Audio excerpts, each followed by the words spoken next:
Ils attendent toujours un miracle.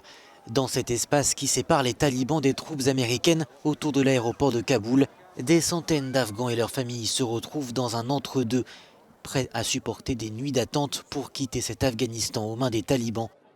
Tous espèrent se voir proposer une place dans un avion. Il leur reste 8 jours avant le 31 août, date à laquelle les Américains doivent en théorie achever leur retrait. En théorie, car une extension n'est désormais plus exclue par Joe Biden. Le président américain continue de défendre la décision de retirer les troupes. L'évacuation de milliers de personnes à Kaboul aurait été difficile et douloureuse, peu importe quand elle aurait commencé, a-t-il dit. Cela aurait été tout aussi difficile si nous avions commencé un mois plus tôt ou un mois plus tard. Nous avons évacué en tout près de 33 000 personnes depuis le 14 août.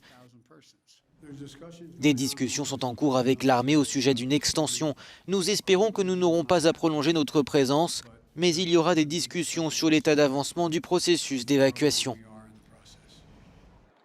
Dimanche, la situation à l'aéroport de Kaboul restait chaotique. L'afflux de dizaines de milliers d'Afghans désespérés a donné lieu à de violentes bousculades. 7 personnes sont décédées. Londres a annoncé que les dirigeants du G7 se réuniraient virtuellement mardi pour discuter de la situation en Afghanistan.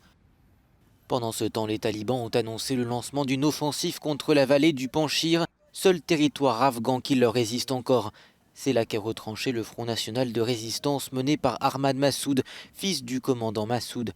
Il s'est dit prêt à défendre l'Afghanistan et a mis en garde contre un bain de sang.